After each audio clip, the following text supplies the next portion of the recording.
महत्त्वाची बातमी आहे, कारण राष्ट्रवादी शरद पवार पक्षाची आज उद्धव ठाकरे यांच्यासोबत बैठक होणार आहे। मातोश्रीवर बैठक होईल। आपल्यासोबत गिरीश कांबळे जोडले गेलेत। गिरीश, आपण पाहतोय की आज शरद पवार गटाची उद्धव ठाकरेंसोबत बैठक होणार आहे। दोन्ही पक्षाचे कोणते कोणते नेते सोबत असतील आणि नेमका विषय बैठकीचा काय असेल?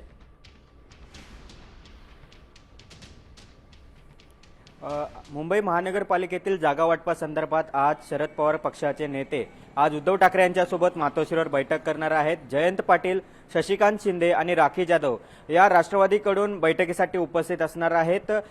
दोन भावांच्या युतीची घोषणा झाल्यानंतर राष्ट्रवादी देखील दोन भावांसोबत मुंबईत एकत्रित लढणार आहे। मात्र राष्ट्रवादी शरद पवार गटाकडून 50 ते 55 जागांचा या ठिकाणी त्यांनी प्रस्ताव ठेवलेला आहे। मात्र एवढ्या जागा या देऊ शकत नाही अशी भूमिका ही दोन्ही ठाकरे बंधूंची आहे। त्यामुळे आज पुन्हा एकदा ही बैठक होणार आहे आणि आजच्या या बैठकीत राष्ट्रवादी पक्षाला किती जागा सुटतात हे देखील पाहणं महत्त्वाचे असेल। जागा वाटपासंदर्भातील अत्यंत महत्त्वाची बैठक आहे।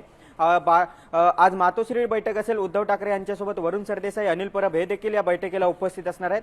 तर राष्ट्रवादी शरद पवार गटाकडून त्यांचे प्रदेशाध्यक्ष शशिकांत शिंदे, जयंत पाटील आणि मुंबईच्या राष्ट्रवादी काँग्रेस पक्षाच्या अध्यक्षा राखी जाधव या देखील या उपस्थित असणार आहेत। त्यामुळे दोन भावांची एकीकडे युती होत असताना राष्ट्रवादी शरद पवार गटाला किती जागा मिळतात हे पाहणं महत्त्वाचं असेल। आणि या जागा वाटपातील जो वाद आहे तो आज सुटतोय का, राष्ट्रवादी पवार गटासोबतचा आज सुटतोय का हे देखील पाहणं महत्त्वाचं असणार। कारण रोहित पवार यांनी 2 दिवसापूर्वीच दोन्ही ठाकरे बंधूंना एक अल्टिमेटम दिलेला होता की 2 दिवसात तुम्ही तुमचा निर्णय ठरवा, अन्यथा आम्हाला वेगळी भूमिका घ्यावी लागेल, अशा पद्धतीचा एक अल्टिमेटम देण्यात आला होता। त्यानंतर आजची ही बैठक आहे, मातोश्रीवर ही बैठक होईल। त्यामुळे आजच्या या बैठकीत नेमक्या किती जागा सुटतायत आणि या दोन ठाकरे बंधूंच्या युतीत राष्ट्रवादी शरद पवार गट देखील एंट्री होते का हे पाहावं लागेल। महत्त्वाचं आहे। नक्कीच धन्यवाद गिरीश सविस्तर माहितीसाठी। आपण पाहतोय की आता युती होणार की स्वतंत्र लढणार यावर चर्चा होईल आणि त्यासाठी आज ही महत्त्वाची बैठक आयोजित केली आहे।